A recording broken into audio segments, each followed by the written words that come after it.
Namo Bhagavate Vasudevaya.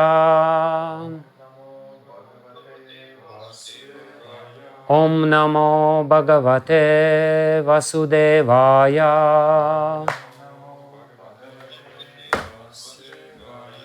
Om Namo Bhagavate Vasudevaya.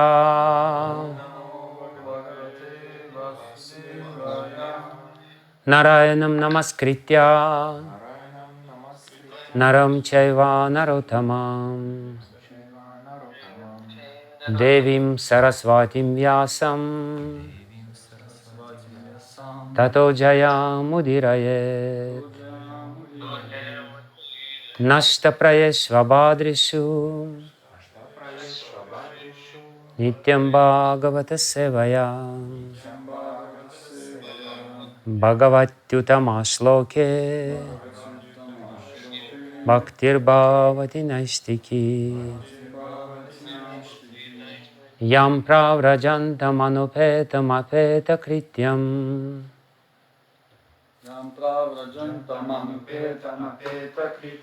Dvaipayana Virahakatara Juhava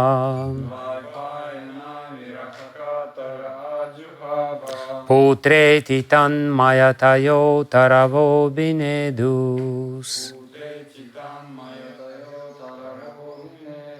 Tam sarva bhuta hridayam munimanatosmi.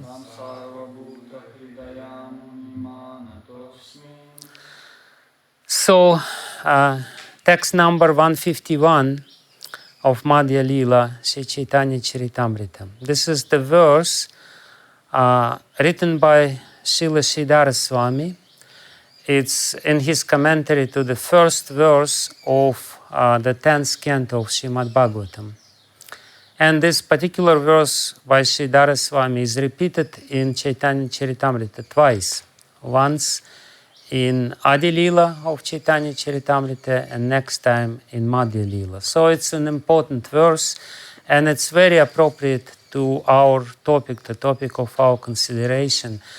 We're trying to structurally understand Śrīmad-Bhāgavatam, the philosophical ideas upon which Śrīmad-Bhāgavatam rests, and what is the message of Śrīmad-Bhāgavatam. What is the message which Śrīmad-Bhāgavatam or Shukadeva Goswami wants to convey to us.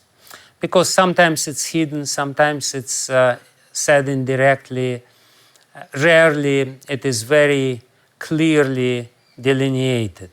So therefore the analysis is needed, and this analysis will help us to understand all different verses and stories of Śrīmad-Bhāgavatam and to be enlightened by the message of Śrīmad-Bhāgavatam. So this verse, daśame daśamam lakṣyam āśrita-taśraya-vigraham śrī-kṛṣṇākhyaṁ param dhamma jagat-dhāma namāmi tat. The 10th Canto of Śrīmad-Bhāgavatam reveals the 10th object or subject matter of Śrīmad-Bhāgavatam. Daśame, in the 10th Canto, daśamam lakṣyam, the daśama lakṣya, the 10th lakṣya, the 10th goal or the 10th signifier of Śrīmad-Bhāgavatam is being described. And what is this 10th subject matter of Śrīmad-Bhāgavatam? Āśrita-taśraya-vigraham. This is the form or manifestation of āśraya, the shelter for those who are āśrita, those who are sheltered, those who wants to take shelter. Āśrita-taśraya-vigraham. And therefore Srila Prabhupada translates the 10th Canto of Śrīmad-Bhāgavatam reveals the 10th object, the Supreme Personality of Godhead, who is the shelter of all surrendered souls. Āśrita-taśraya. He is known as Śrī-kṛṣṇa, śrī-kṛṣṇākhyaṁ. He is called Śrī-kṛṣṇa literally. He is said to be Krishna. His name is Krishna. And he is param dhamma. He is the supreme abode, transcendental abode. And jagat-dhāma. He is the abode or the source of this material universe, material world. Namāmi tat.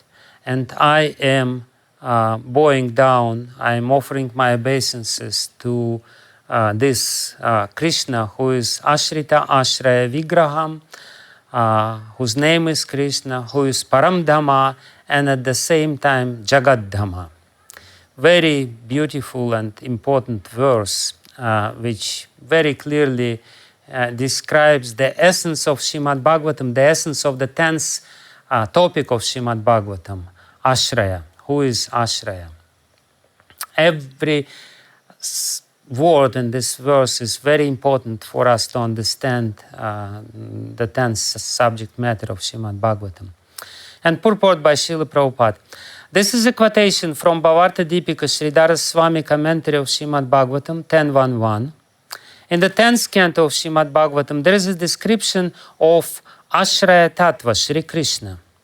There are two tattvas, Āśraya-tattva and āśrita-tattva.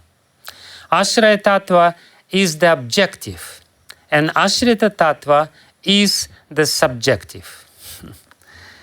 So Āśraya-tattva is Krishna, who is the goal, who is the shelter, and we are āśrita, subjective part. We are in need of taking shelter. Since the lotus feet of Lord Krishna are the shelter of all devotees, Śrī Kṛṣṇa is called param dhamma. In the Bhagavad-gītā, it is stated, param brahma, param dhamma, pavitram, paramam bhavan. So for the devotees, Śrī Kṛṣṇa is param dhamma.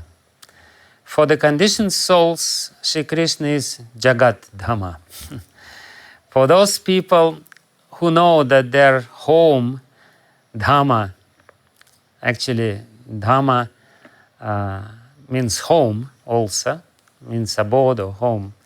And in Russian, home называется дом. Dhamma, dom. So the same word is used.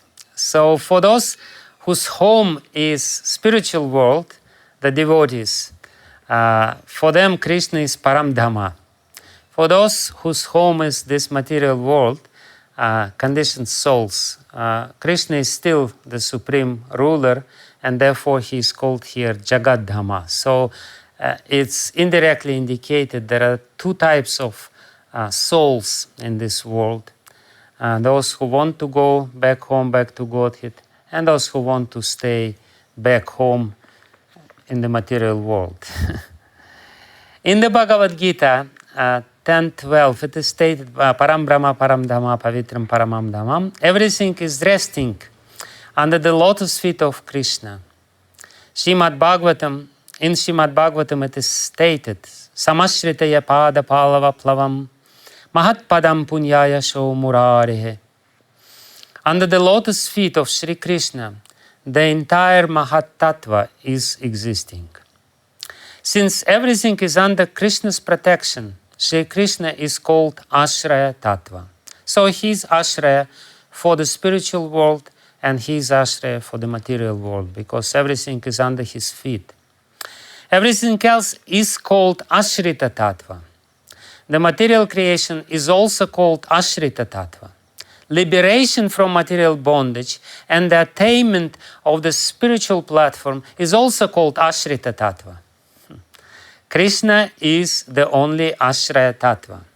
In the beginning of the creation, there are Mahavishnu, Garbhodakashaya-Vishnu, and Kshirodakashaya-Vishnu. They are also Āśraya-tattva. Krishna is the cause of all causes, Sarva Karana Karanam.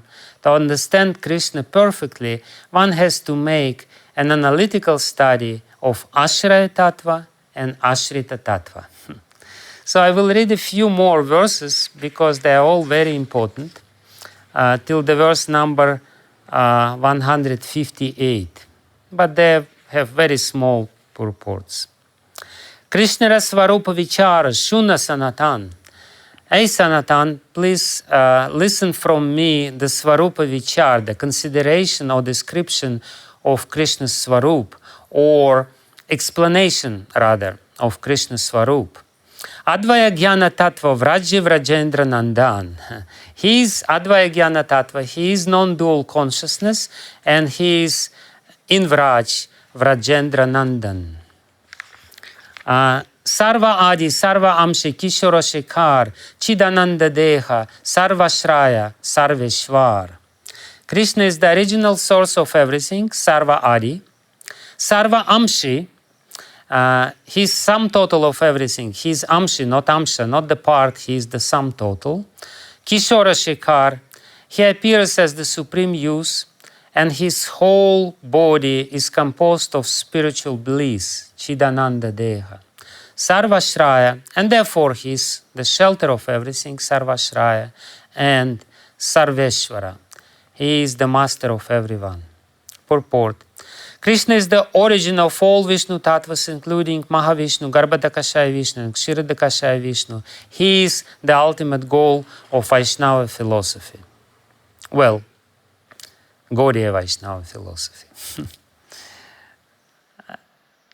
Others, they may not know it so clearly.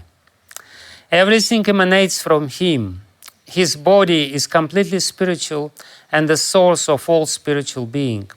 Although he is the source of everything, he himself has no source. Advaitam achyutam anadim anantarupam adyam purana purusham nava yovanam cha. Although he is the supreme source of everyone, he is still always a fresh use. And next is famous verse from Brahma Samhita. Ishvarah paramah Krishna satchitananda vigraha anadiradir govindah sarvakarana karanam. Krishna, who is known as Govinda, is the supreme controller. He has an eternal blissful spiritual body. He is the origin of all. He has no other origin, for he is the prime cause of all causes. Svayam Bhagavan Krishna Govinda Paranam Sarvaishvarya Purna Yandra Golaka Nityadham. The original Supreme Personality of Godhead is Krishna. His original name is Govinda. He is full of all opulences, and his eternal abode is known as Goloka Vrindavan. Ete cham shakalach pumsach Krishna stu Bhagavan Svayam Indrari Vyakulam Lokam Mridayanti Yuge Yuge. All these incarnations of Godhead are either plenary portions of or parts of the plenary portions of the Purusha avatars, but Krishna is the Supreme Personality of Godhead himself. In every age, he protects the world through his different features when the world is disturbed by the enemies of Indra. Jnana Yoga Bhakti Teen Sadanera Vashe Brahma Atma Bhagavan Trivida Prakashe. There are three kinds of spiritual processes for understanding the absolute truth: the process of speculative knowledge, mystic yoga, and bhakti. According to these three processes, the absolute truth is manifested as Brahman, Paramatma, or Bhagavan. And the last verse which I will read today is again the famous verse from Śrīmad-Bhāgavatam, 2nd chapter, 1st canto. Vadanti tat-tattva vidas tattvam yajñānam advayam brahmeti paramatmeti Bhagavan iti shabdyate. Learned transcendentalists who know the absolute truth call this non-dual substance Brahman, Paramatma, or Bhagavan. Purport by Srila Prabhupada. This is a quotation from Śrīmad-Bhāgavatam 1-11. Those who are interested in the impersonal Brahman effulgence, which is not different from the Supreme Personality of Godhead, can attain that goal by speculative knowledge. Those who are interested in practicing mystic yoga can attain the localized aspect of Paramatma. As stated in the Bhagavad-gītā, Ishvarah sarva bhutanam hriddeshe Arjuna tishtati. The Supreme Personality of Godhead is situated within the heart as Paramatma. He witnesses the activities of the living entities gives them the permission to act. For further explanation, see Adi-lila chapter 2, verse number 11. And Prabhupada definitely, it's implied that those who are interested in the personal feature of God, they should employ the process of bhakti yoga.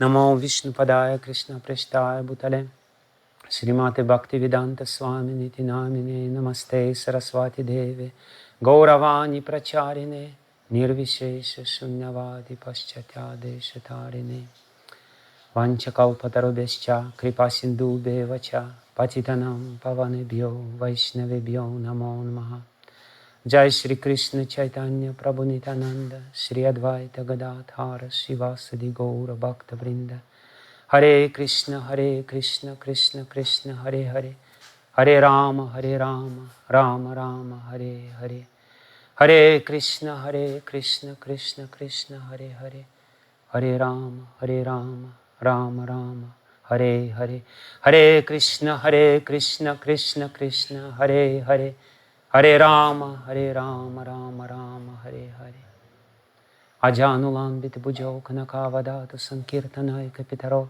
Kamalaya Taksha Vishwambaro Dvijavaro Yugadharma Pava Vande Jagat Priyakaro Karunavatara Yantah Pravishya Mama Yantah Pravishya Yantah Pravishya Yantah Pravishya Mama Vachim Imam Prasuptam Sanjeevayata Kila Shakti Darak Swadhamna Anyam Shahasta Charana Shravanat Vakadim Pranannamo Bhagavate Purushaya Tubhyam Svasyasta Vishwasya Kalach Prasidatam Dayantu Bhutani Shivam Mithodya Manascha Badram Bhajatata Dokshaje Aveshyatam No Matirapyahai Tuki Hare Krishna. Dear devotees, listeners of these classes, I am very grateful to you for giving me this opportunity to speak about Krishna.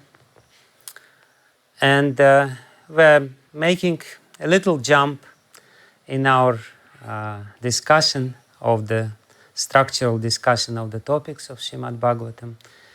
We last time discussed the third canto of Śrīmad-Bhāgavatam, the very important message of the third canto of Śrīmad-Bhāgavatam, which explains the nature of this material world, that this material world is caused by the Supreme Lord. Even though it may look differently, it may appear differently, it may have some deficiencies of some lack or some bad qualities. Nevertheless, it's the Supreme Lord Himself, and that's a very important message of Śrīmad-Bhāgavatam. We are trying to understand Adoksaja, who is not available to our senses, by studying something which is available to our senses, which is perceivable by our senses, that is material nature, and trying to induce or deduce or understand into it the source of this material nature, and to understand the nature of this source. So ultimately, all these cantos, which we will go one after another, lead us to the 10th canto. And the 10th canto is describing this Āśraya-tattva. But, and here Chaitanya Mahaprabhu is explaining this Āśraya-tattva to Srila Sanatana Goswami, and we will start our discussion from the end of this series of verses. To understand Āśraya-tattva, to understand the 10th canto, to understand the whole Śrīmad-Bhāgavatam, actually we have to understand only two verses. These two verses of Śrīmad-Bhāgavatam are the key verses. They are the keys by which all other verses become very clear, the whole composition becomes very clear, And Vishwanath Chakravarti Thakur and Jiva Goswami, he compares these two verses, specifically one verse, Krishna Stu Bhagavan Svayam, or half a verse, Krishna Stu Bhagavan Svayam, Eticham Shikalach Pumsah Krishna Stu Bhagavan Svayam, with a lamp. And he says that the lamp may be standing in one place, but so many different objects is being illuminated by this one lamp. So even though this verse, particular verse, one of the most important verses of Śrīmad-Bhāgavatam, is stated only once in the first canto of Śrīmad-Bhāgavatam, this verse is illuminating the entire book.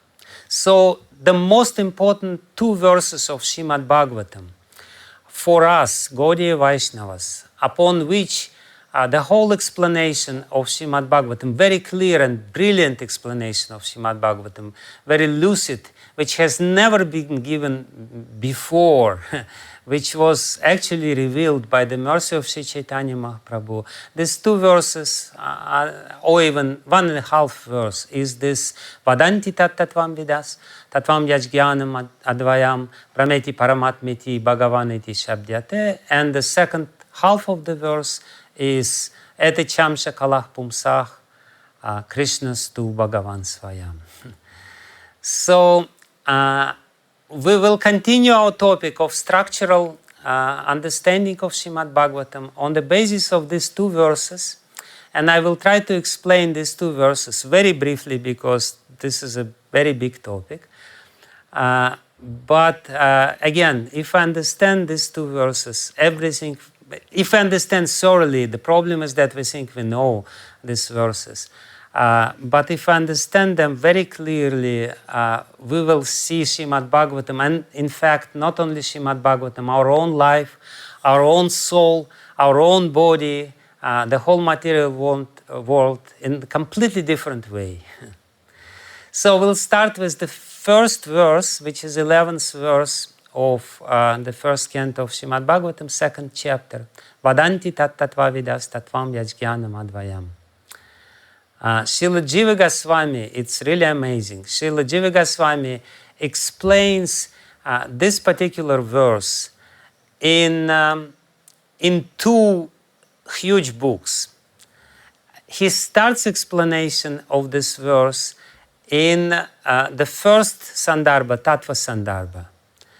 He devotes the complete Bhagavata Sandarbha and Paramatma Sandarbha to explain basically the second part of this verse, Vadanti tat-tattvam vidas. It's this huge books, two big books, Bhagavata Sandarbha and Paramatma Sandarbha, just to explain this verse. And then he writes Krishna Sandarbha, and the whole Krishna Sandarbha is his explanation or commentary of this verse, Krishna Stu Bhagavan Svayam. So the entire analysis of Śrīmad-Bhāgavatam by Srila Jiva Goswami is based on the understanding of these two verses.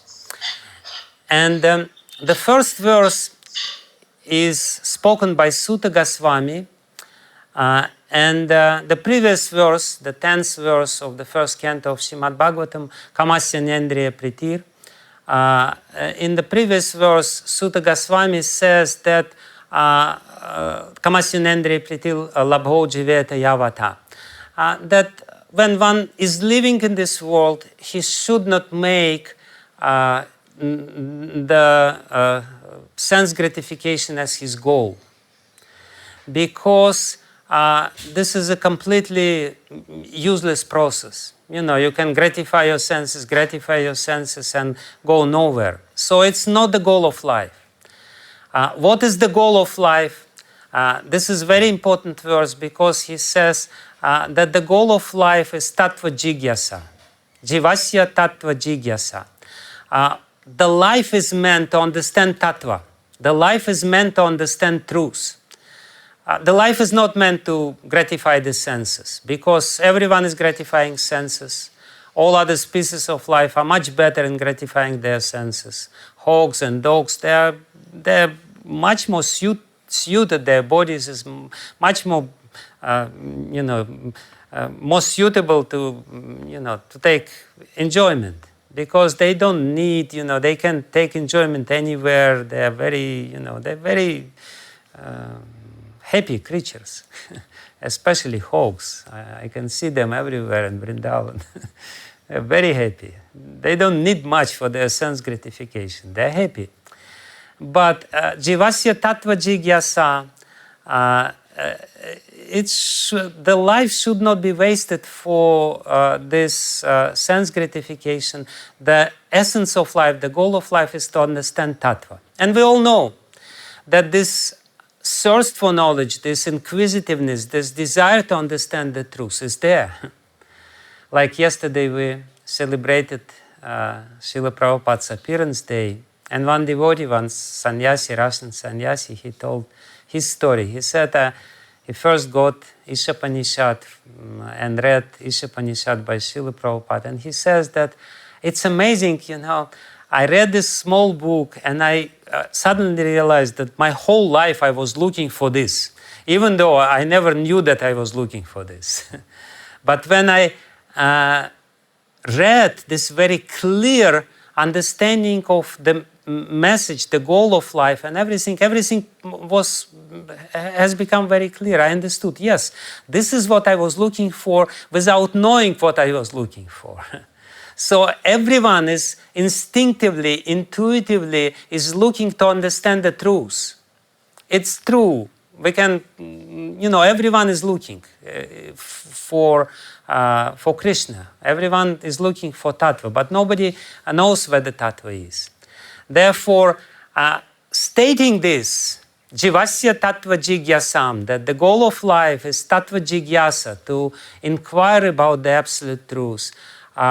Srila Sutta Goswami says, what is the absolute truth? Vadanti tat tattva vidas tattvam yajñānam advayam brahmeti paramatmeti bhagavan iti shabdyate. This is the solemn declaration. What is absolute truth? Absolute truth is advaya jnana. And the whole Śrīmad-Bhāgavatam is there to explain what is this Advaya-tattva or Advaya-jnana, non-dual consciousness. What is non-dual consciousness? And first, please bear with me, I will definitely speak about the Leelas, beautiful Leelas of Krishna Janma, but we have a philosophical discussion, so please bear with me. I will speak now hardcore philosophy. What is Advaya-tattva? This is a very big subject matter. What is Advaya-tattva or Advaya-jnana? Non-dual consciousness.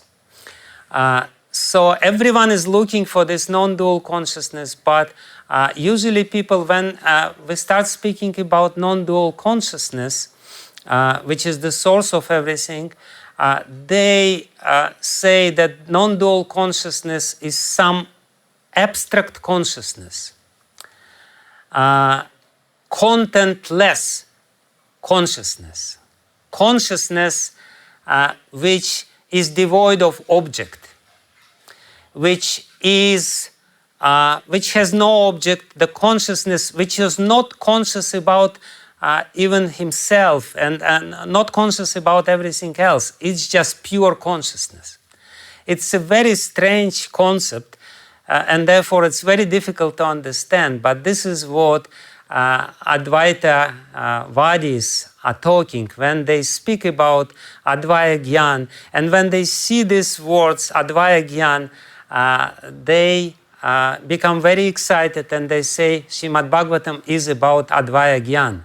And we also say Śrīmad-Bhāgavatam is about Advaya Jnana. In fact, Srila Jiva Goswami, let me remind to you or tell you about the logic of Srila Jiva Goswami's analysis or presentation of philosophy. First, Srila Jiva Goswami in Tattva Sandarbha, he explains that the highest pramana, the highest evidence, the highest revelation of truth is Śrīmad-Bhāgavatam. The truth is revealed in Śrīmad-Bhāgavatam in the most complete way. And this is the first part of Tattva Sandarbha, where he explains epistemology of Gaudiya Vaishnavas. And in the second part, he starts describing the subject matter of Śrīmad-Bhāgavatam. And he explains the vision, the samadhi of Srila Vyasadeva, from which the whole Śrīmad-Bhāgavatam was revealed to the world. And then he says that he quotes this verse, the first part of this verse, Vadanti tat tattvam vidas, tattvam yajñānam advayam. The whole Śrīmad-Bhāgavatam is describing this Advaya Gyan. So again, Advaya Gyan, understood by Brahmavadis or Advaitavadis, is completely different concept than what we understand. They think that this is very pure, sort of completely objectless consciousness when there is no notion of I, there is no notion of personality. Because if there is if there is understanding of self, it means that there is something else. And if you say that there is I, it means that there is something else, and as soon as there is something else, there is no Advaya. Advaya means no I, according to them. Because if you say I, it means there is somebody else. If there is somebody else, there is no Advaya. The whole Advaya concept is crumbled, is totally, completely destroyed immediately when we say that Brahman has personality, has I-hood or selfhood. But Vaishnavas say, no, this is wrong, this is completely wrong, this is not true, this is completely artificial. There is no such substance which doesn't have I, which doesn't have personality. It's ridiculous. It's ridiculous to surmise that the original truth is without selfhood. The selfhood is very essential part of the absolute truth. How is that? And therefore, Prabhupada, he is proclaiming this Supreme Personality of Godhead. He is the Supreme Personality of Godhead. So this Advaya Gyan, which is being talked about here in this verse, is different because it is said here, Brahmeti Paramatmiti Bhagavaniti Shabdyate. It's called Bhagavan, and Bhagavan means person. And Brahman can never be called Bhagavan according to Advaitavadis, because Bhagavan is a person and Brahman is impersonal realization, is the highest truth. It cannot be, and Bhagavan is the lower concept. They introduce duality. So what is our conception? Please, I know it's maybe a little difficult, but I will try to make it very simple. So our conception of Advaya Gyan or non-dual consciousness is different. When we say Advaya Gyan, we say, why it is Advaya? We say Advaya Gyan has personality. It has I. And it basically means that there is somebody who is not I, but it does not destroy its non-dual nature. Why it doesn't destroy its non-dual nature? Because Srila Jiva Goswami gives three reasons, or three conditions by which Krishna, Bhagavan, the Supreme Personality of Godhead, becomes Advaya-tattva or Advaya Gyan. First of all, he is the only tattva which is independent, which doesn't have any other causes. He is unique and he is Advaya because he is the only one who is self-caused. Everyone else has some other cause behind him. We have our cause, our father, mother, they have our father, their father, mother, so on and so forth. Everyone has some cause. Krishna is Sarva Karana Karanam. He doesn't have any cause.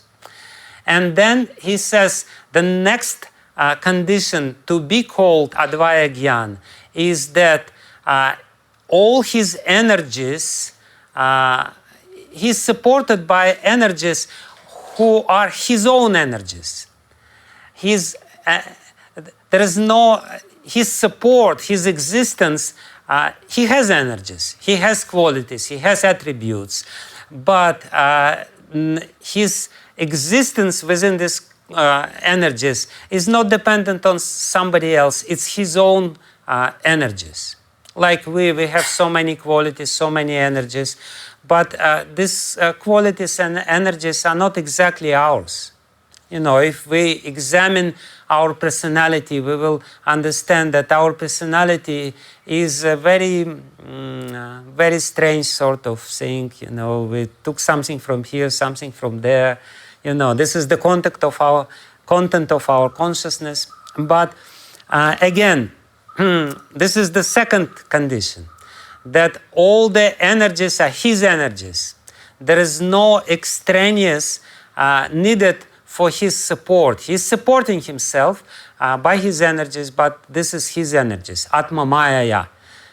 This is my Maya, Atma Maya, his own Maya. I'm coming here in this world, but I'm coming by my own energy. And the third condition is that all these energies, on the contrary, have no independent existence. They cannot exist without Bhagavan. This is what we call Advaya Gyan. Why he is Advaya? Because there is nobody like him. There is nobody second. Advaya means no second like him. Yes, there are seconds. I'm there, you are there, he is there. So many brahmacharis are there, so many 7 billion people are there, so many mosquitoes are there, so many frogs are there, hogs are there. But they are not self-caused, they are not independent, they cannot exist independently of him, and their energies are not their own energies, they're borrowing energies. So there is only one Advaya Gyan, unique, ekam eva advitiyam. If the whole Upanishads and Vedic literature would be speaking about that there is only Brahman who exists, why, please tell me, if you know little Sanskrit, please answer this simple question. Why Chandogya Upanishad says, ekam eva advitiyam? If there was only one thing which would exist, was there, and everything else was illusion, as Mayavadis or Advaitavadis say, that Brahma Satyam Jagat Mityam, Jiva Brahmasya na paraha, Jiva is Brahman and there is only one Brahman, there is only one thing which exists, nothing else exists, then for Upanishad it would be enough to say ekam. There would be no need to say ekam eva advitiyam. But Upanishad says ekam, yes, he is one, and advitiyam, there is nobody like him. There is nobody else like him. When we speak about Advaya Gyan, it's a different concept. I hope you're still following me. But it's important to understand first the tattva, otherwise we will never understand who is Krishna. We first have to understand this, that Advaya tattva, according to us, is this non-dual consciousness, which is the source of everything else, which is the support of everything else, and which is self-supported entity, which nevertheless has the personality, has the I-hood or self-hood, and he is the person. So this is what we have to understand, and now it's very important. It's perhaps the most important things in this section of my talk now. Please listen very carefully. What is explained here is that this one substance, one truth, which is the object of everyone's inquiry, the object of everyone's search, which everyone is actually looking for. Everyone is needed because everyone feels that he is incomplete without the connection, yoga, with this original entity or original person. We feel our dependence on him. So this one substance is revealed differently according to the attitude of the devotee, according to the attitude of the person. This non-dual substance, which is one, revealed in three different ways. Brahmeti paramatmeti bhagavan iti shabdyate. It doesn't say here bhagavan iti vidyate, or bhagavan iti, how you say, you may say it in many different ways, but it is specifically said here, shabdyate. It's being spoken about as Brahman, Paramatma, and Bhagavan. Brahmeti, Brahma iti. He is called Brahman. Paramatma iti. He is called Paramatma. Bhagavan iti. Shabdyate. He is spoken about. In other words, everyone who is speaking about different realizations, different spiritual realization, is speaking about the same essence, but this same essence is understood differently by different people according to their attitude, their conception, and their sadhana. Their doctrine, orthodoxy, and their practice, orthopraxis. Please, this is the most important thing which I want to say today. That the way how the absolute truth will be revealed to us depends on our doctrine, our conception, our understanding, who is the absolute truth, and our practice. These two things together will facilitate us to ultimately realize the Supreme Absolute Truth in its highest form. So, and it is said, here Srila Prabhupada explains, and Srila Chaitanya Mahaprabhu very clearly says, Jnana Yoga Bhakti Tina Sadaniravaše Brahma Atma Bhagavan Trivida Prakashe. Then, you know, if you employ the process of Jnana, if you employ the process of Advaita Jnana, of Jnana Yoga, meditating on this non-dual consciousness, then at one point when your doctrine will become your realization. It is in this verse, it is said, Vadanti tattva vidas. Those who really know the tattva, those who realize the tattva. In other words, it's all real. Brahman is real. There is nothing wrong with Brahman. Brahman realization, it's a very real and it's a very important stage of realization of Bhagavan. It's real understanding. It's not false understanding.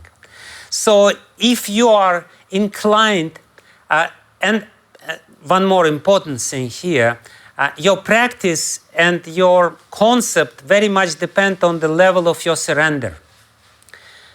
Your concept will require a certain level of surrender. Why people cannot really take to Bhakti Yoga? Because they cannot surrender.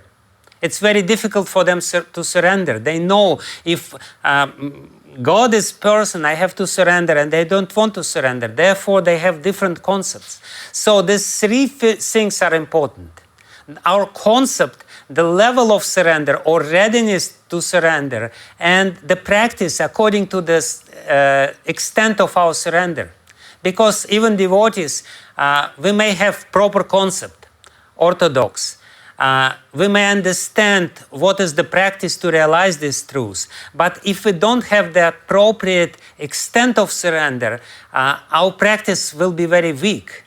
So these three considerations we have always to remember, because this is what Śrīmad-Bhāgavatam is all about. So let's go a little further. Those devotees, they're also devotees, because to realize even Brahman, you have to be a devotee. You have to mix some elements of bhakti in your practice.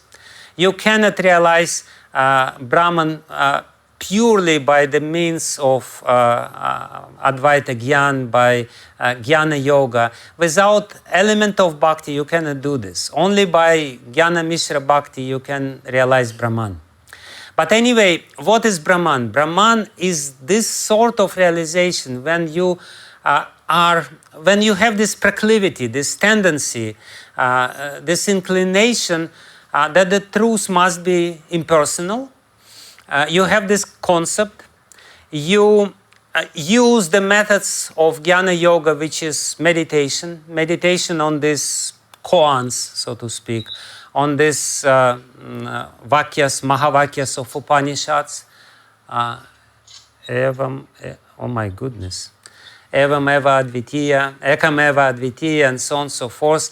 Aham brahmasmi, and all these mahavakyas. And then what will happen to you, at one point you will see the light.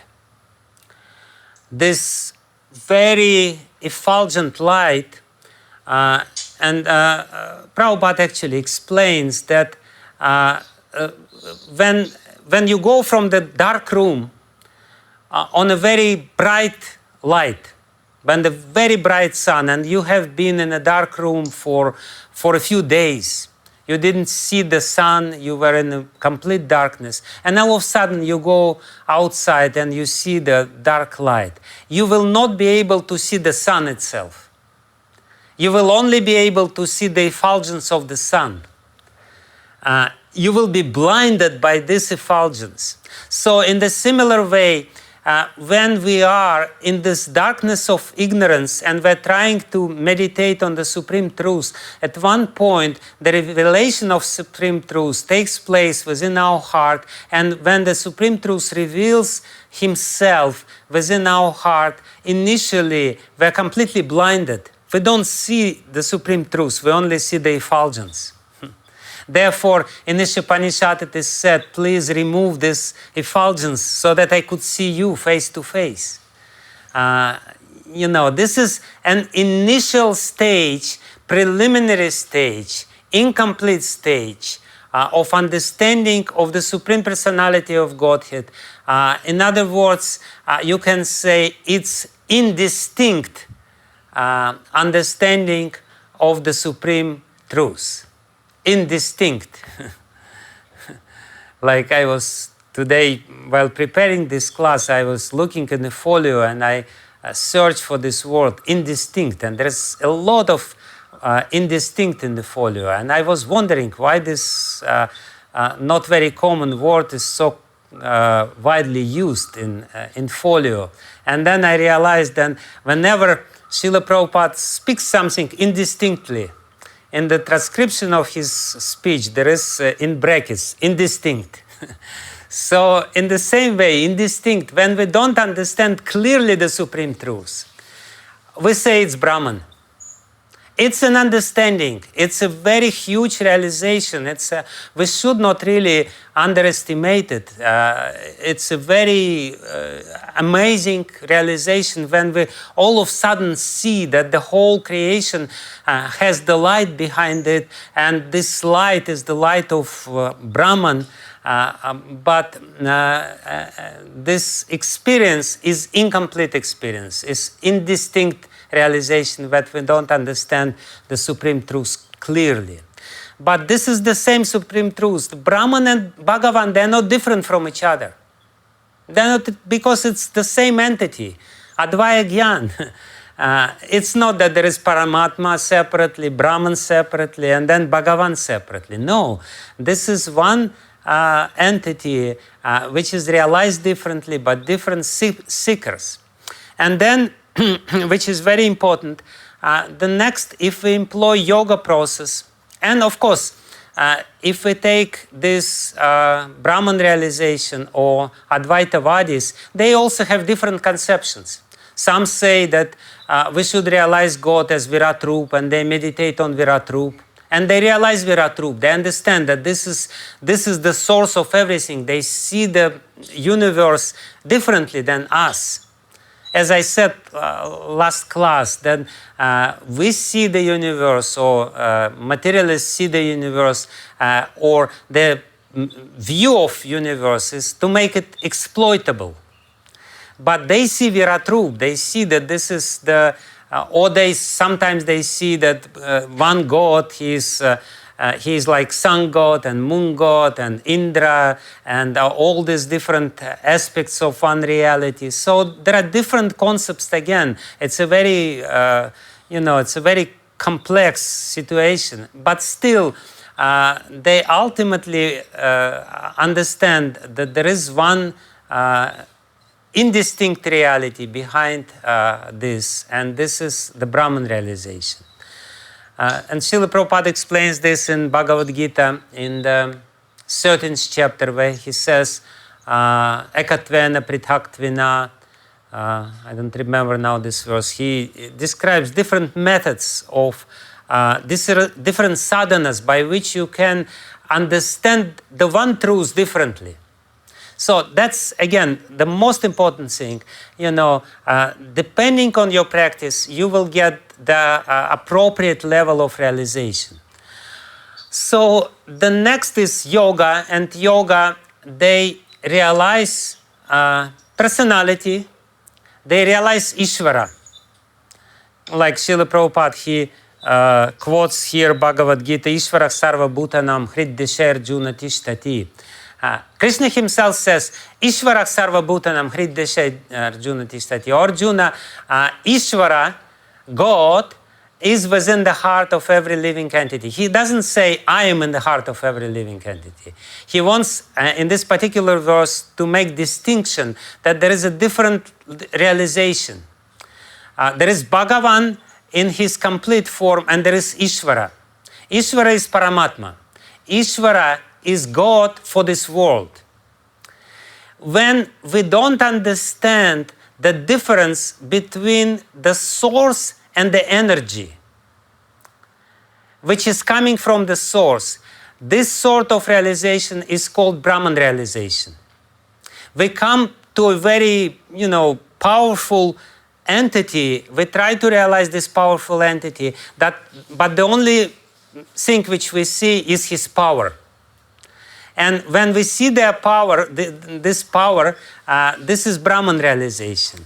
When we see the personality who has the power, but we only see the distinction, we only see the personality and his material power. The personality of God for this world, then we realize Paramatma. So by the process of Ashtanga Yoga, by the Ashtanga Yoga meditation, by gradually detaching oneself from this body, by calming down the mind, by going deeper and deeper and deeper, we will be able to see Paramatma, which is God, personality of Godhead, immanent to this world. He is God for this world. But this is not complete realization because, if we, and usually religions, they say that God created this world and then he realized that there is no place for him in this world and he's hiding somewhere behind the cloud and, and we are making mess in this world. So, but it's not like this. God has his own world. But God for this world is called Paramatma, Ishvara. He is the Supreme Controller. He speaks about this in 9th chapter of Bhagavad-gītā, Maya Dyakshena Prakriti Suyate Sachara. He speaks in the 18th chapter, Ishvara Sarva Bhutanam Hriddesha Arjuna Tishtati. He says, I am controlling everything in this material world. I am this Paramatma. And you can realize me if you understand how this material energy works. Actually, what yogis do, by meditating upon the content of their heart, by understanding what's going on, they start realizing how everything is controlled by God. They can understand, they can see karma. Like yogis, they can sometimes read your destiny, they can understand the intricacies of time, they become sarvakala-gya, trikala-gya, they see the past, present and future, they can read your thoughts. Why? Because they by meditating on these powers which created this world, they develop material powers which are relevant to our material existence. You know, sometimes the people have this conception that if you are a saintly person, sadhu, you have to read the palms. You know, yesterday one devotee told the story about Srila Prabhupada, how one Indian man asked Srila Prabhupada, "Can you read my palm?" And Srila Prabhupada says, "No, I'm not doing this." But the man was insisting, so Prabhupada starting looking very carefully at his palm, and he said, yeah, please, give me some light. And he says, "I don't see anything good. I don't see anything good." And you know, the person started shaking in his boots. Nothing good is there. And then when, you know, the man became completely frantic, says, "Oh, the only thing which I see is birth, old age, disease, and death. This is what is written in your palm." So that's exactly what yogis do. And that's exactly what people think you should achieve. By meditating on Krishna, who is controlling this world, you also develop certain little powers to control this world, and you see the karma of living entities, you can read the karma of living entities. But ultimately, you know, what is the use of reading this karma of living entities? Because, you know, I remember when we just started preaching openly in Soviet Union, when in Russia, when Soviet Union collapsed and it became free. One highly placed official came to the temple and he said, "I read your books, I liked your books, but I think you should start making some predictions," because at that time in the Soviet Union there was very popular. There was some you know, astrologers making big shows, and you know, there was millions and millions of people watching them. It was, before that it was strictly prohibited, and all of a sudden, you know, it was allowed, and everyone was watching Kasparovsky or some other guys who were doing something. So this guy came to our temple and he said, "For you to become popular, you have to start making predictions." And then I said, yes, I can make predictions to you. And he became very excited. He said, yes, really? What can you say? Yes, I said, "You will die." At one point, you will die. He was very disappointed. He didn't like this prediction. But ultimately, this is what it's all about. Ultimately, those people who are going through this, they only realize little tiny portions of Paramatma energy, because they're only interested in relationship between God and this world. They're not interested in God for himself. And therefore, one of the most important and famous verses from Rig Veda is about this Om Tad Vishnoh Paramam Padam Pashyanti Om Tad Vishnoh Paramam Padam Sada Pashyanti Surayaha Tadviprayo Jagrivam So Tadviprayo Jagrivam Sa Vishnoryat Paramam Padam. So this is a very important verse from Rig Veda. Why it is important? Because it is said that those people who are enlightened, Jagrivam Sah, who are awakened, whose consciousness is really awakened, Om Tad Vishnoh Paramam Padam Sada Pashyanti Surayaha. This Surayaha, these Brahmanas, these enlightened persons, they see the spiritual world. Again, those people who are interested in God, but they're only interested in God in relationship with this world, they can only realize Paramatma. They can only realize this feature of God, which is controlling feature of God. And therefore, people sometimes say that God is the supreme judge. God has nothing to do with this judgment business. It's boring to judge all the time, And they think that God is sitting there on the throne and saying, you're bad and you're good, and you will go to hell and you will go to heaven. No. Those surayaha, sada pashyanti surayaha, they see paramam padam. Om tad vishnoh paramam padam. They see paramam padam, the world of Krishna, the world of Vishnu, the spiritual world. In other words, they see God in relationship to spiritual reality. This is higher conception. The higher conception is said here, Bhagavan, Bhagavan iti shabdyate. Who is Bhagavan? Bhagavan, what is the difference between Bhagavan and Paramatma, Bhagavan and Ishvara? Bhagavan is God for himself, Ishvara is God for this world.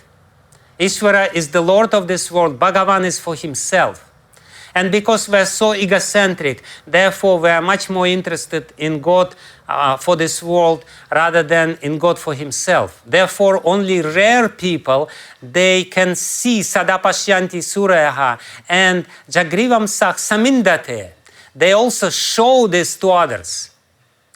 They are capable of showing to others the spiritual world, that there is a spiritual reality.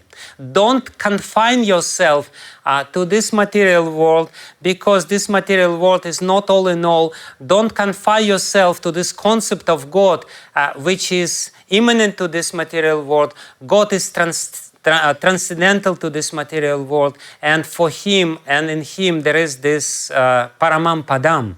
And therefore, in the first verse which we read, in this beautiful verse, it is specifically said that śrī-kṛṣṇākhyaṁ param dhamma. He is param dhamma. He is the supreme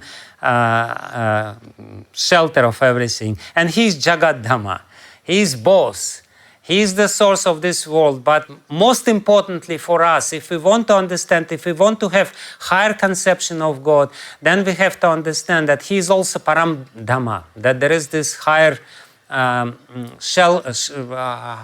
abode of the Lord, which is spiritual world. So now we came to Bhagavan. And Bhagavan, this is the highest realization. We have to very clearly understand that Brahmeti, Paramatmeti, Bhagavaniti Shabdyate, this is in sequence. The preliminary understanding, indistinct understanding, much more clear understanding when we see relationship between God and his energies, but only between his material energies. And then Bhagavan, the highest realization, when we will be able to see the relationship between God and his spiritual energies. What is God in the spiritual world? What is he doing? How he's like?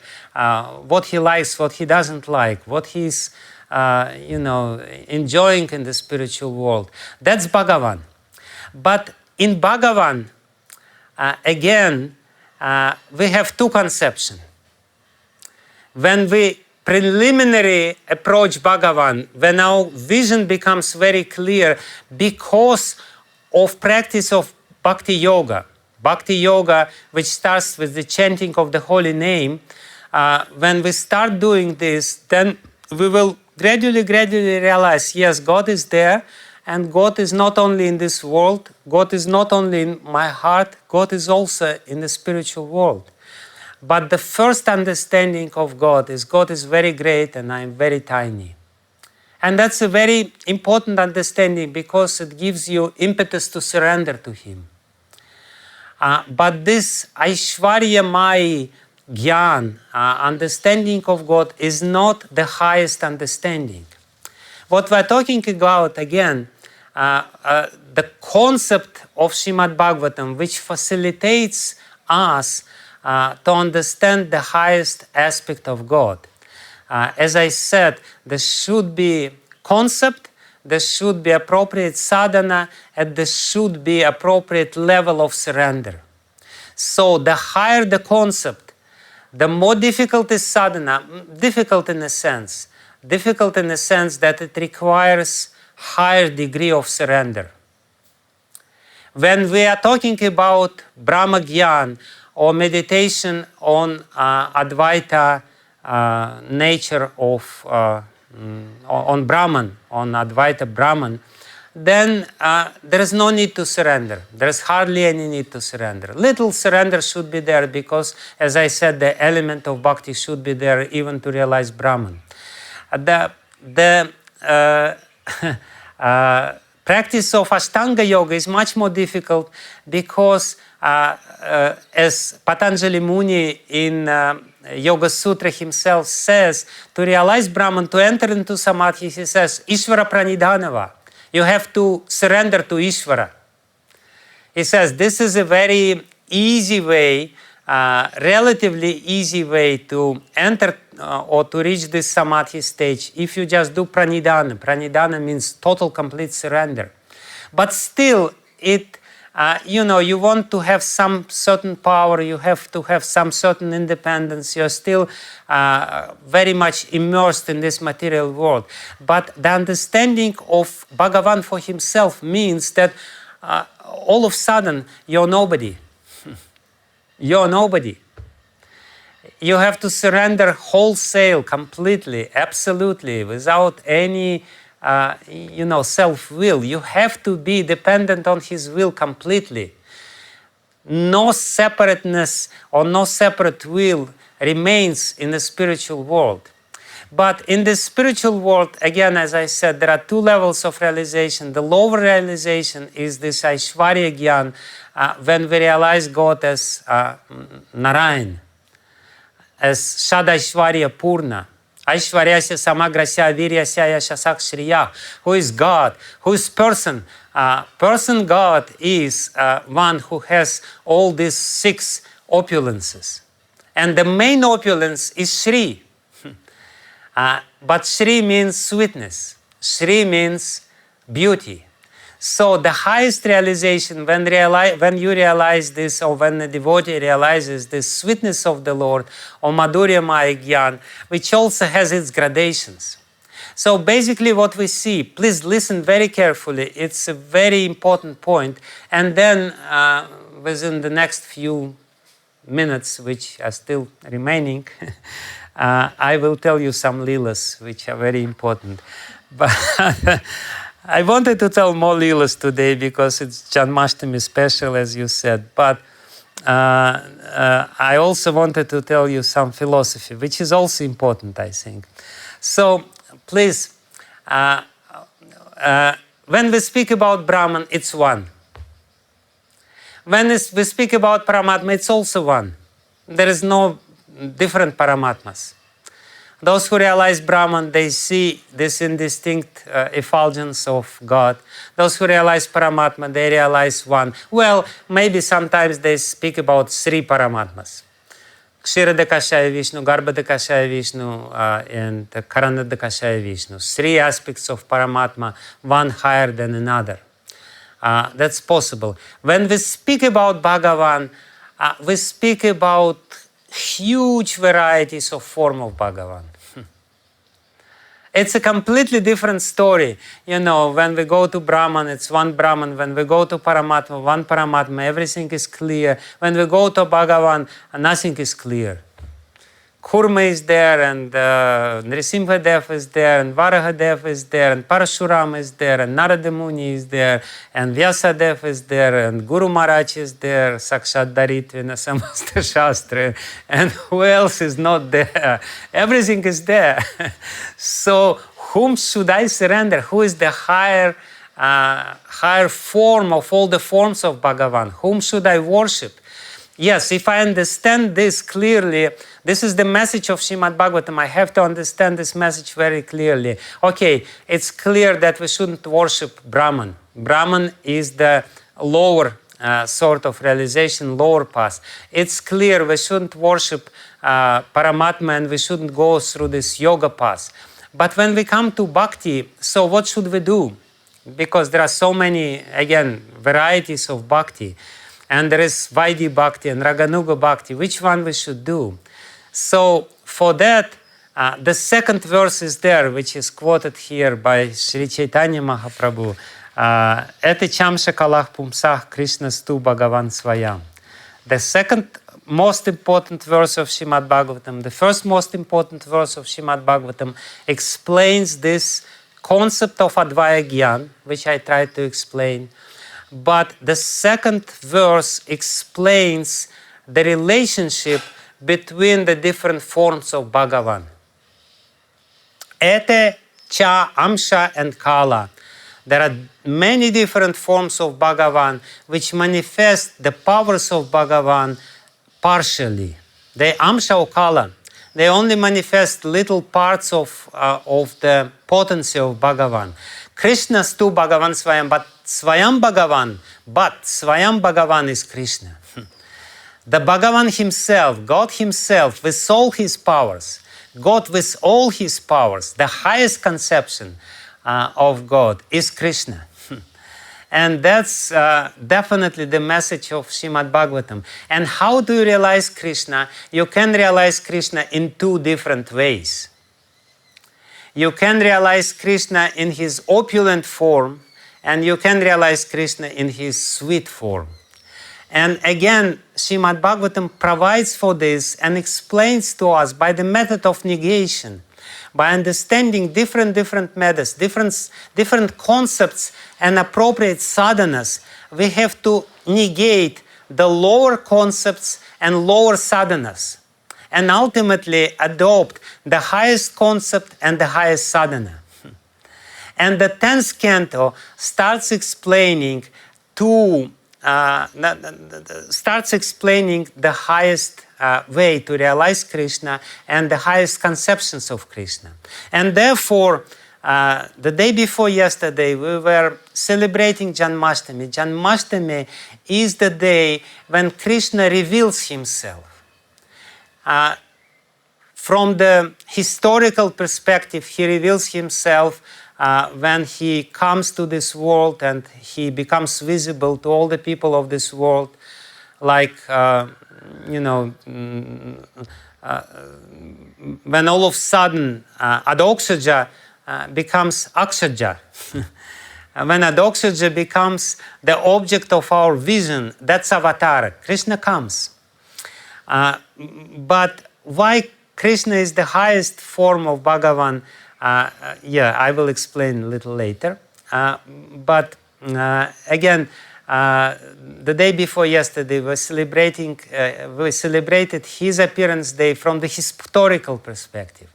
But ultimately, these descriptions in Śrīmad-Bhāgavatam, which is very important, is the descriptions of how to make his appearance within our heart. These descriptions of Krishna's appearing in the prison cell of Kamsa and simultaneously appearing in the maternity of Nanda Maharaj from Yashoda are also indicative of how to make appearance of Krishna within our heart. Otherwise, there would not be, of course, there would be value of these descriptions, but these descriptions are much more valuable also because they give very important indications and hints how we should realize Bhagavan. So we can see a very interesting phenomenon because Krishna, in the darkness of night, in the 8th day of the dark part of the month of Bhadrapada, he appears simultaneously in two places. And what is the meaning? What is the significance of this? First of all, why does Krishna appear at night, at 12 of night? We all know we have to fast till 12 of night. It's just impossible. It's just, Why doesn't he mercifully reveal himself like Lord Ramachandra at 12 o'clock at noon? Very important significance. Krishna reveals himself at night, and we can understand this only if we remember the verse from the 2nd chapter of Bhagavad-gītā, where Krishna says, for those sages, introspective sages, what is the day for every living entities is the night for introspective sages. And what is the night for them, what is the day for them is the night for every living entities. The night here means that to realize God, we have to minimize our connection with this world. We have to go deep inside ourselves. We will not be able to realize God if our senses are fully active and interacting with this world, trying to enjoy by the objects, sense objects of this world. This is one very important teaching in regard to Janmastami. Krishna appears deep at night, in the darkest night, when there is nothing else but the moon of his mercy shining from the sky. It is also said that even though it was Ashtami and there was only half moon, at that moment of time the full moon was shining from the sky. The full mercy was there upon everyone because Krishna Chandra himself descended to this world.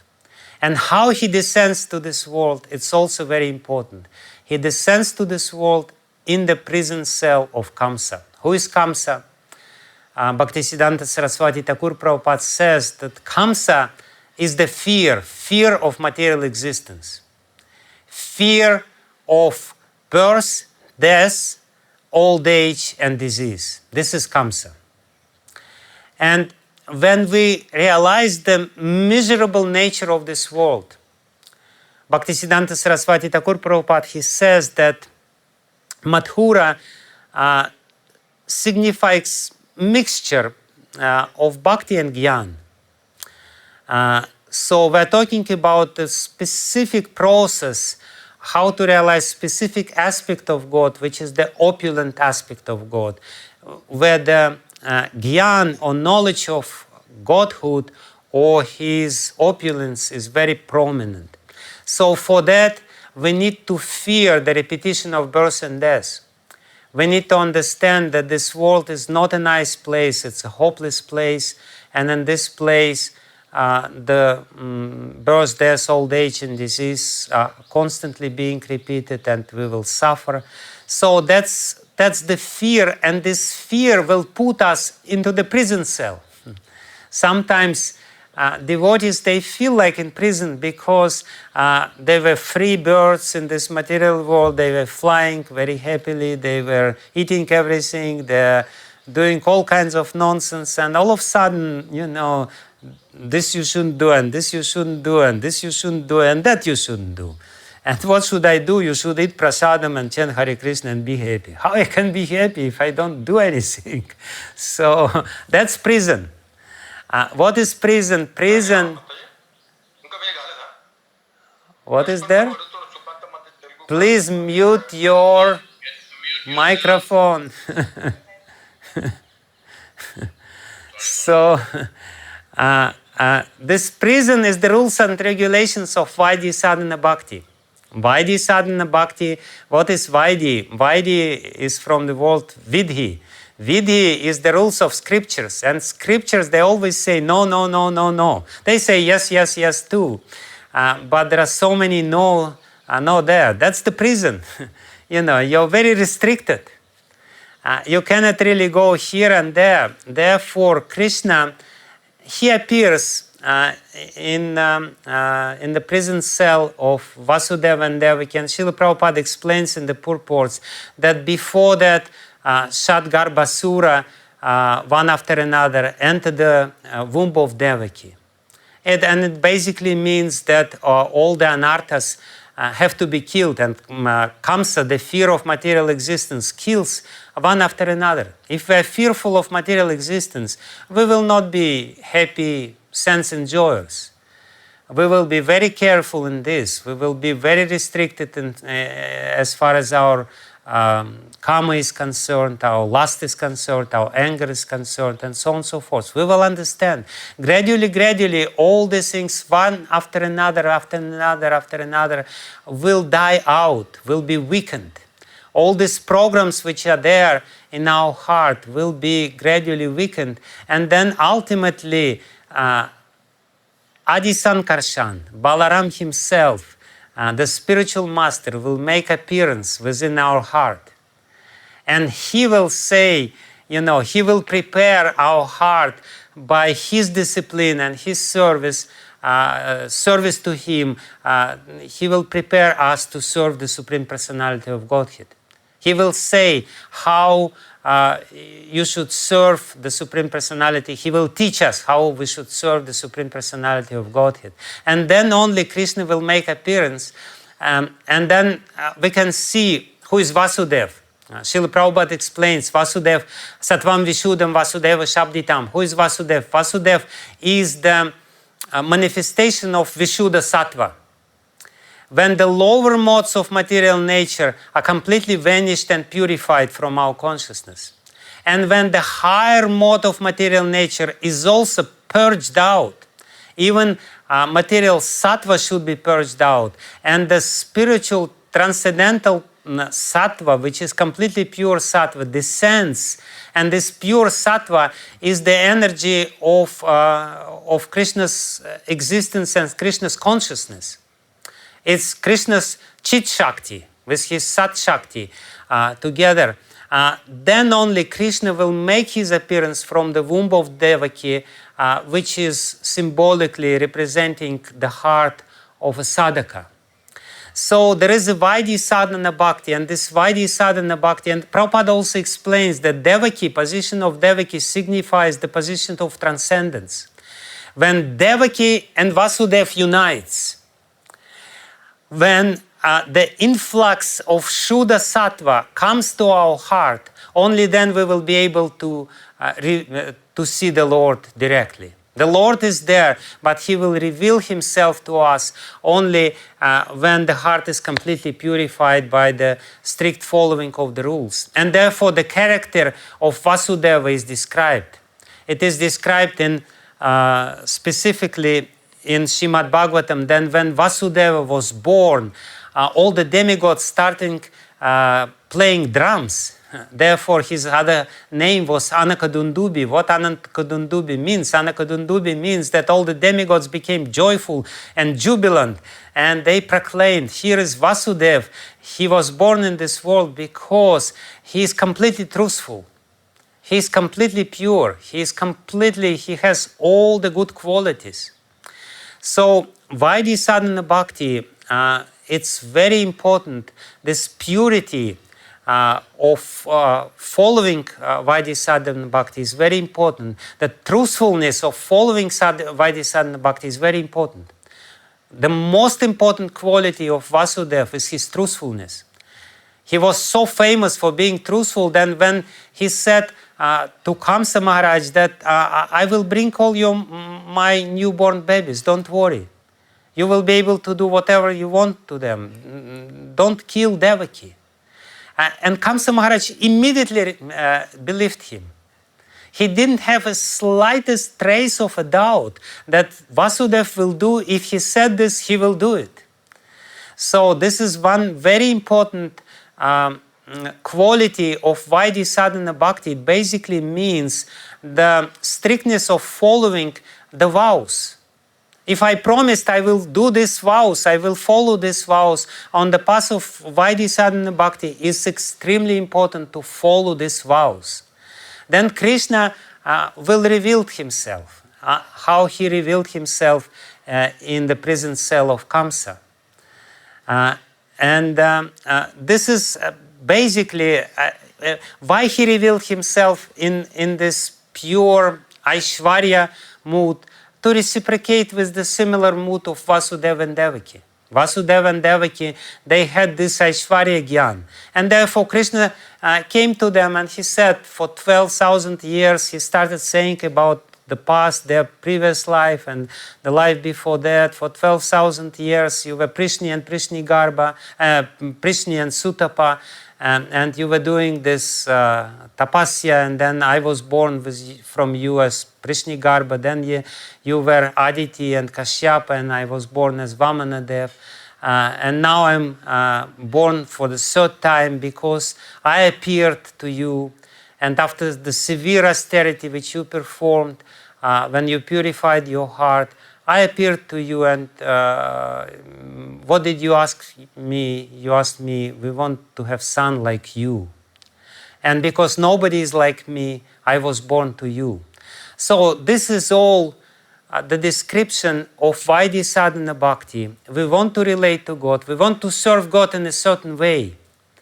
But we also want to know that He is God. We want to know, to make sure that He is God. And therefore He reveals Himself in such an opulent way, with 4 hands, with Srivatsa, with helmet, with all the decorations, with chakra, shankha, and gada, and lotus in His hands. And He speaks pure Sanskrit, and Devaki prays to Him. But at the same time, there is a little touch of Vatsalya Bhav in their heart. It's actually very moving and very touching. You know, Vasudeva, when he speaks to the Supreme Lord, he only glorifies Him and he says that you are the Supreme Creator. And then when Devaki starts speaking, she says, yes, you are controller of everyone, you are the time supreme, you are the supreme cause of all causes, but please become a baby. Why should I become a baby? Krishna asked her. Because I want to hide you from Kamsa. Krishna says, no, but why should you hide me from Kamsa? Call Kamsa, I will kill him. She said, no, you cannot kill Kamsa. No, I'm afraid. and then she says, please become a baby. And Krishna again asks, why should I become a baby? Because I'm afraid, and you should protect me from fear. I'm afraid for you.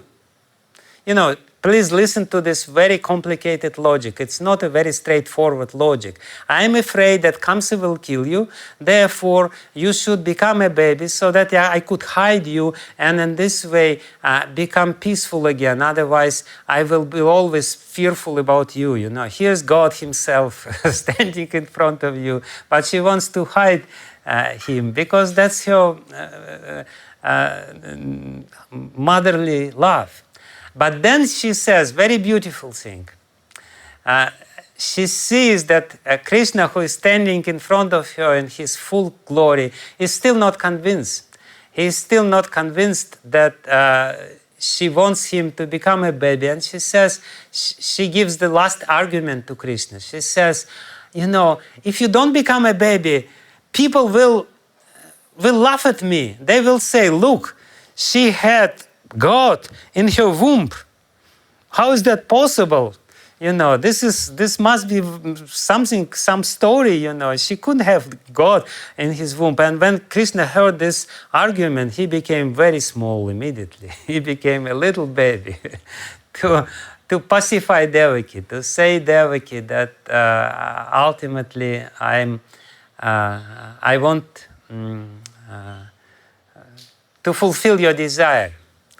And Krishna becomes a child because this desire is there, but because this desire is mixed very much with awe and reverence, with this grandeur, with this understanding, with this predominance in our heart to understand the opulent aspect of God. And we are all attached to this opulent aspect of God because we're so used and programmed to exploit His energy that we want His opulent manifestation. He reciprocates with our love.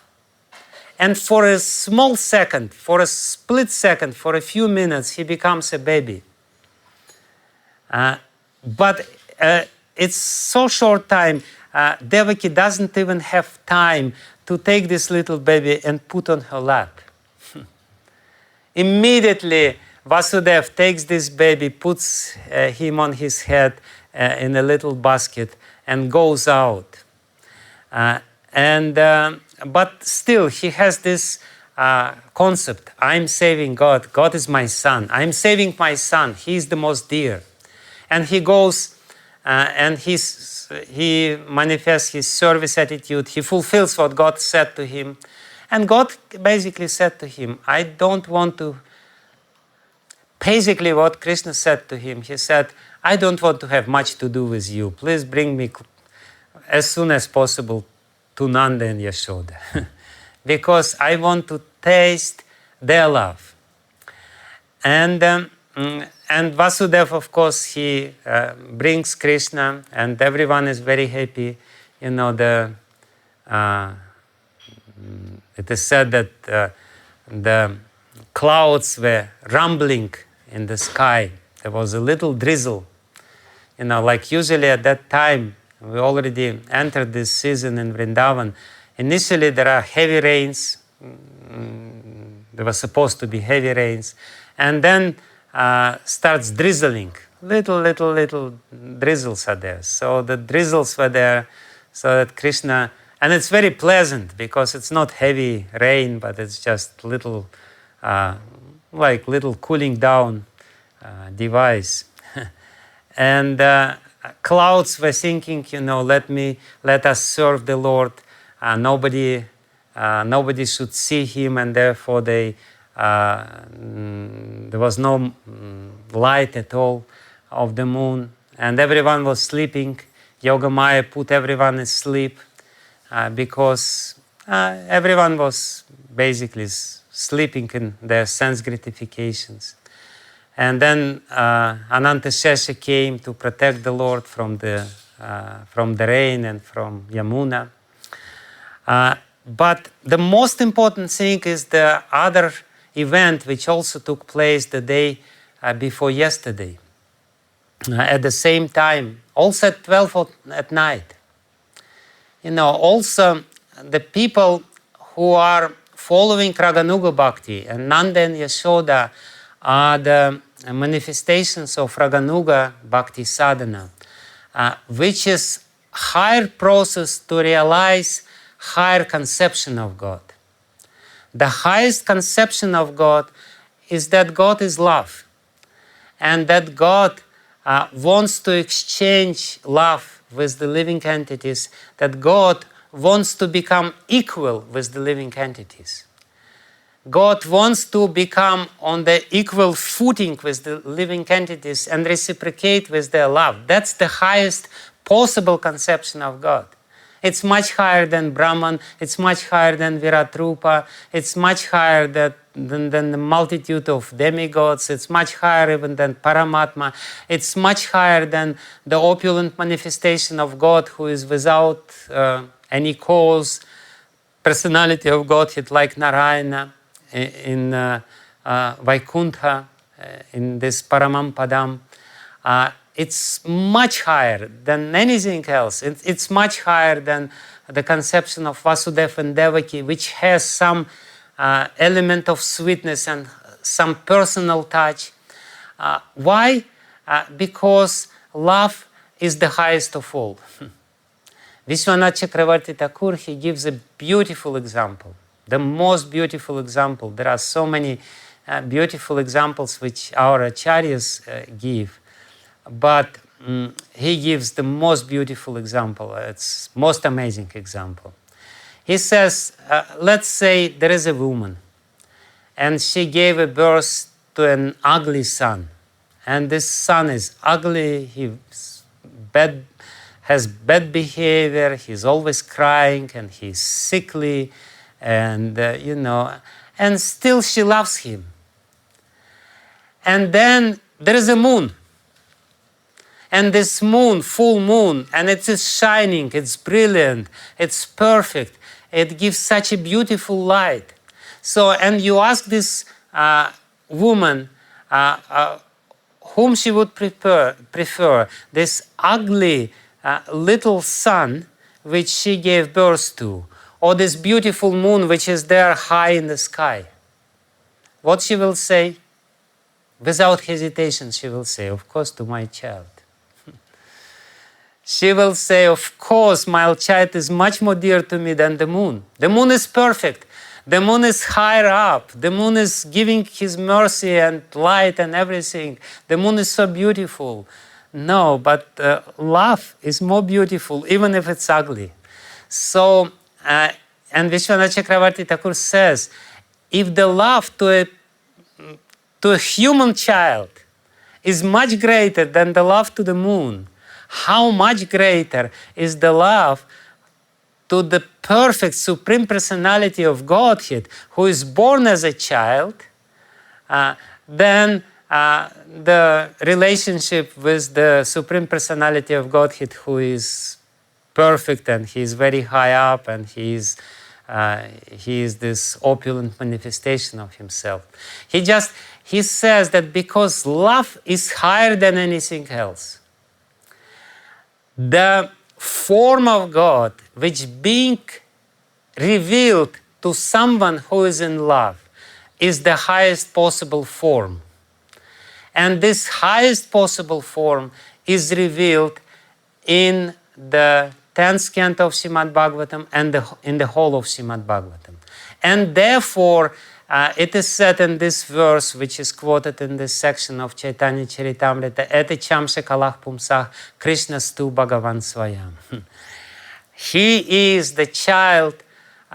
Why he is the child? Because he is completely bound by the love of his devotees. His devotees' love is so strong that he cannot become different. He has to become weak child so that they can serve to him by all different means. And he is becoming, why? Because he is merciful. His main Shakti is mercy. And his fullest manifestation of his mercy is when he becomes a little child in Gokul, in Nandagram, in Varshana, when he runs in Govardhan. That's the highest possible manifestation of God. And there is only one way to realize this, only one sadhana to realize this. And there is only one extent of surrender which helps us to realize this. We should be surrendered 108% towards the Supreme Personality of Godhead. No personal consideration whatsoever. Think only about his benefit, his pleasure, his happiness, not about our happiness. Like Mother Yashoda, she is ready to die 100 millions of times so that Krishna is happy, so that every hairs in his body are intact. She's so completely in love with him. Kavi Karnapur, when he describes this Krishna Janmastami, this amazing Leela of Krishna Janmastami, he says that when Mother Yashoda saw this manifestation of the supreme beauty born from her, when she woke up from her yoga nidra, from her mystic slumber, from her dream, which she was put by Yoga Maya, so that Vasudev could do his business, his exchange business of Krishna, Vasudev Krishna, which was born from him, and Nanda Krishna, who were merged together, or rather they were merged in the prison cell of Kamsa, but that's another story. They were merged at this moment when Devaki Mata felt the intense influx of motherly love. At that time, Yoga Maya transferred Nanda Krishna, who was already born from Yashoda, to the prison cell of Kamsa, and Vasudev Krishna merged into the body of Nanda Krishna, and therefore immediately Vasudev transferred him back to Gokul, where he belongs, from where he didn't go anywhere. So anyway, it's a very intricate story how our acharyas reconcile the version. But what I want to tell, I started telling how Mother Yashoda was looking at this beauty personified. She was looking, she couldn't believe her eyes. He was blue like Atasi flower. Atasi is a lean, is how you call this, very blue flower, like sapphire. And he was effulgent, and he was like a gem, transparent. So she was looking and looking, and she couldn't understand. She just saw only beautiful lotuses and beautiful manifestations, all kinds of beauty she saw in her child. And then she saw her own reflection in the child, because the child was so effulgent that her reflection was there. And she became afraid, because she saw that some witch came to attack her child. And she started chastising this witch. She says, get out of here. This is my child. I will protect this child. So this protective love of Mother Yashoda, completely oblivious of any opulence, makes Krishna to appear as a baby, and that's the highest conception. And we can only realize this conception if we follow the footsteps of the inhabitants of Vrindavan. We have to clearly study their character. As I explained in my little talk today, the qualities of Vasudeva, how the main quality of Vasudeva is his truthfulness. His complete, total surrender to the vows which he has given. In the same way, what are the main qualities of Nanda Yashoda? Nanda is very generous. It is explained everywhere that he's very generous. He's ready to share his child with everyone. He's not possessive. Vasudeva is very possessive. Because of fear, he brings Krishna to Gokul. But when Krishna finally came to Mathura, he didn't want him to go back to Vrindavan. But Nanda Maharaj said, yes, of course, he belongs to Vasudeva. He's very generous. It's because of his generosity that he became the king of all the cowherds. Actually, his elder brother, Upananda, was supposed to be the king. But because everyone loved Nanda, why everyone loved Nanda? Because he was so joyful and he was giving joy to everyone. That's the meaning of his name. Nanda was giving Ananda. What is Ananda? Nanda is joy. Ananda with short A is grief. Ananda with long A in the beginning, Ananda, is the supreme joy. The double negation emphasizes the meaning of the original word. So Nanda is joy, and he is giving this supreme joy. Ananda is being born from Nanda.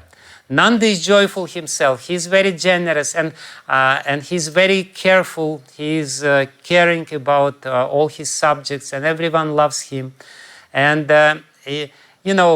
Vasudeva, he is there in the prison cell, and sometimes Vaidhi sadhana bhakti, it's like this. But Raganuga sadhana bhakti, it's called pushti mark. It's very generous. We're supposed to cook 108 preparations on Janmastami. I don't know how many preparations you cooked. We here in our little kitchen cooked 90 preparations almost. And then we were totally exhausted and fell down. But anyway, this is the generous nature of Raganuga sadhana. It's generous. Generous nature means it's not that you should chant 16 rounds only. It's not Raganuga sadhana. It's Vaidhi sadhana. Vaidhi sadhana means only 16 rounds. I gave my vow. Not even one round more. Therefore, the proper vow is at least 16 rounds. So that if you chant 17 rounds, it's not you're not breaking your vows. So, But Raganuga sadhana, you chant all the time. That's Raganuga. If you tell Nanda Maharaj, you chant the name of your son only 16 rounds, he will not believe it. He will always call his son. Because it's generous nature, it's expanding, and it wants to invite everyone else to participate in this festival of joy, which is Krishna. And yesterday we were celebrating this Nandotsav. Nandotsav is this festival which Ananda Maharaj arranged. Vasudeva, in his heart, he gave 10,000 cows to Brahmanas. That's what he did. And Nanda Maharaj, he gave, it is said that in his courtyard there was mountains of jewels, mountains of gold, mountains of everything, mountains of sesame seeds. And he was just giving and giving and giving and giving. So that's the mood. That's actually the mood. And Srila Prabhupada, he was a Raganuga sadhaka. He was giving. In this mood he came. He was not stingy. He was very generously distributing this highest conception of God and highest sadhana of God. And most important, who is Yashoda? Yashoda is, what is the name? What does the name Yashoda means? Yashoda. Yasha means fame, and Da means the one who gives the fame. It basically means that another quality, if we want Krishna to be born within our heart, if we want to realize this highest conception of God, then one of our practices should be that we should give fame to others. It basically means that we should glorify others.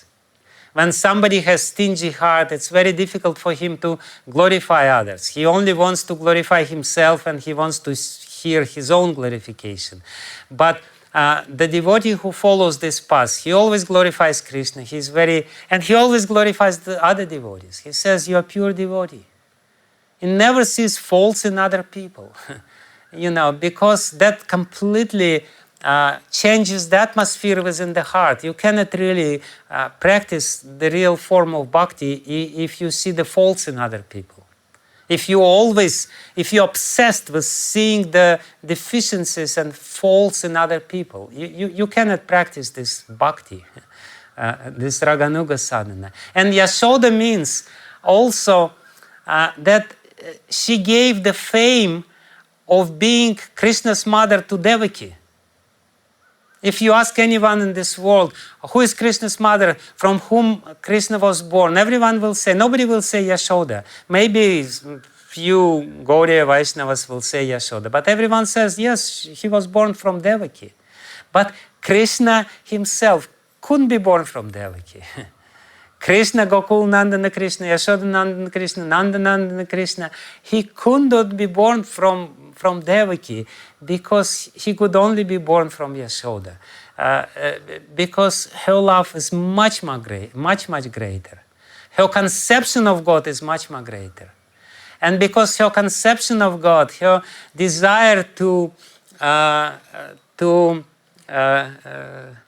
reciprocate with God in a specific way is of such high quality, then Krishna can only be born to her. But she's generously and very freely, she gives this fame to Devaki. And that basically means that, those real bhaktas, real Vaishnavas, they don't want to be glorified. They want others to be glorified. They always point at the glory of other people. They say, they have bhakti, I don't have bhakti. If somebody says he has bhakti, he doesn't have bhakti. But if somebody says he doesn't have bhakti, well, he may not have bhakti, but at least there is a chance that he has bhakti. But if somebody says, I have bhakti, he has no bhakti whatsoever. So that's Yashoda, that's her love, and that's the highest conception, and that's the highest practice.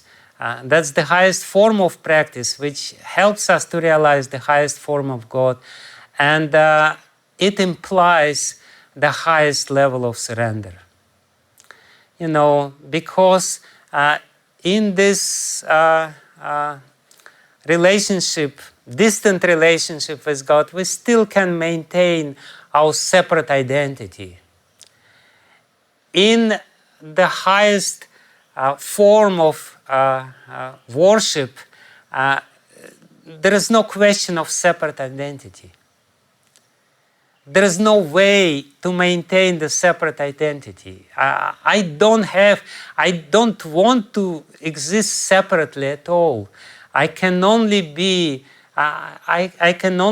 only have anything good in myself because I'm connected with God, with you, with little Krishna. And because I'm connected with you, little Krishna, I'm happy. That's my only source of livelihood. That's my only source of existence. That's my only source of happiness. That's my only source of everything else. I do not have any separate existence. And that's surrender. That's Sharanagati. Ananya-gatitva, the main characteristics of Sharanagati is complete gatitva. When Ananya-gatitva, I don't have any other gati, any other interest in life, any other shelter in life. My only gati, my only shelter, my only ashraya is Krishna himself. Who is Krishna? Krishna, this baby Krishna in Vrindavan, who is the most beautiful and the most opulent at the same time form of God. And when this concept is there in Śrīmad-Bhāgavatam, and when we realize that this is the highest form of concept of God, highest doctrine, then we can gradually, first by following the rules and regulations of Vaidhi sadhana bhakti, develop this greed for this personal relationship with this most personal form of the Supreme Personality of Godhead, who is Krishna Swayam Bhagavan, Krishna Stu Bhagavan Swayam. And I wanted to, at the end of this little, not such a little, long class, I'm really sorry for this long class, but I want to quote from Vedanta Sutra. It's a very beautiful sutra from Vedanta Sutra. Tar tan nirdharaya aniyamas tadrisheh prithak gi apratibandha palam. When somebody, basically, this sutra answers the question, should we only worship Krishna or should we worship some other forms of God as well? And this sutra says, no, there is no rule that you should only worship Krishna. You can worship any form of Bhagavan because they all Bhagavan, they all personality of Godhead, they all very highly developed understanding. If I understand that God is person for himself, how he enjoys himself by assuming these forms and reciprocating with his particular devotees, it's a very high position. So it is said that there is no such rule that you should only worship Krishna. But prithak gi apratibandha palam. But the worship of Krishna, but if you start worshiping Krishna, it gives you a very specific param, the fruit. The pal of worship Krishna is very specific because it removes all the obstacles in your worship. Bandha means obstacles, apratibandha. If you, this is the special kind of worship. If we worship Krishna, then Krishna himself, or this worship, or this mood which we have developed, if we want to worship Krishna, Bhagavan Krishna in this form, it's very special because it removes all the obstacles from our path. And when the obstacles, all the other obstacles from our path are removed, we can worship Krishna himself, or if we have inclination, we can worship somebody else. But what is said there, that the specific worship to Krishna, please listen very, very carefully. It has a very specific quality. If we realize who is Krishna, all the obstacles to our worship will be removed. The greed to obtain this particular sweet relationship with this form of God will be overwhelming. And because of this overwhelming greed within our heart, there will be no obstacles in our worship to God. And ultimately we come to Him, and ultimately there will be no need to worship anyone else. We will only want to worship this little Vrindavan Krishna, who never leaves Vrindavan, who always wants to taste the love of his devotees. And in this way, initially we start by following the rules and regulations. Therefore, these two leelas are described simultaneously in Śrīmad-Bhāgavatam. They are all important. We cannot immediately jump to this Yashoda-lila and Janma-lila in Vrindavan. No way.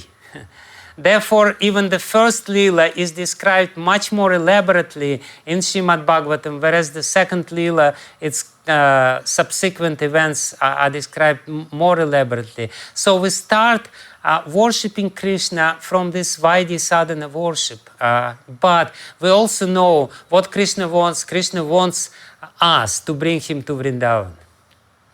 And we also want to bring him to Vrindavan. And we also want to come together with him to Vrindavan. And we also want to stay with him in Vrindavan. So for a short while, we can worship Krishna in this mood of awe and reverence, but ultimately we should develop the greed of the inhabitants of Vrindavana and try to love Krishna the same way as they love. When they know that Krishna is God. They have this knowledge perfectly well. They know Krishna is God, but they don't care about this. Nanda Maharaj knows that Krishna is God. Yashoda Mai knows that Krishna is God. Srimati Radharani knows that Krishna is God. They all know. Sometimes they speak about this, but they don't care. For them, it's not important. For them, what is more important is that he is their son, and everything else is not important. Everything else they don't care about. So when we understand this concept, which is the main message or doctrine of Śrīmad-Bhāgavatam, the rest of Śrīmad-Bhāgavatam is written to rectify this concept, for us to understand this concept in comparison with everything else, so that everything else will become pale in comparison with this. That everything else becomes less attractive.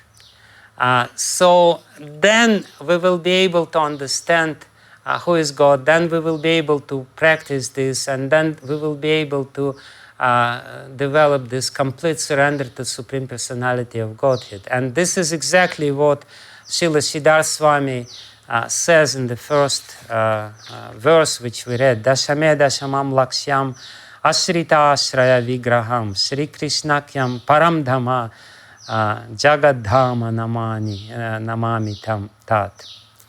So that's what I try to explain today, that we have to understand that by the means of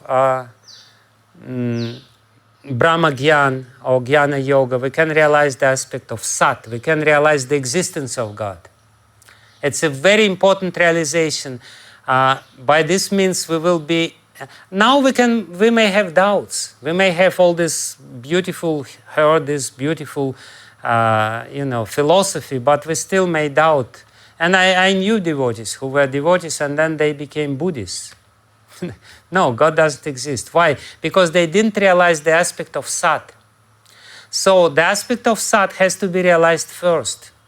And that's the indistinct understanding of God, but very clear understanding that God is there as the cause of all causes. by yoga meditation, by controlling ourselves, which is also part, controlling of our mind, we can realize the aspect of sat and chit. And these aspects of sat and chit, this is the characteristics of Paramatma. This is how Paramatma works in this world, by manifesting these two qualities. The Supreme Consciousness, which is ruling everything, and the existence. Then, by the means of Bhakti Yoga, we can realize Sat, Chit and Ananda. But by the means of Vaidhi Sadhana Bhakti, we can realize partial Ananda, very small portion of blissful nature of God. But when we start getting into the mood of the inhabitants of Vrindavan, ultimately we will be able to realize the Supreme Personality of Godhead, who is Sat Chit Ananda in complete form. And only in this path we will be able to fully experience the Ananda of God. Okay, that's it. I don't want to bewilder you more. I am sorry for such a long class. You don't have to, please. I think I really personally want to say that this is probably, after a long time, one of the best katha on Śrī Kṛṣṇa Janmastami. And you've really taken us through a fantastic journey of, as if, kind of, a surgical operation of where we are and where we need to really get to. You gave us a glimpse of what the real destination and shelter is. So it was really wonderful. Every second and minute of this katha was captivating indeed, in as much as the personality of Godhead is captivating. So on that note, there are some questions, Maharaj. Let us do it next time, okay? Please keep these questions, or send it to me and I will try. Because it's a little late. Sure. All right. Okay. And so we will keep the questions for next time. That's perfectly fine. But if there's anything quickly from any of the participants, devotees, if they want to say something, Jugal Kishore Prabhu, Anupama, Apurva, anyone, please feel free before we end the session today.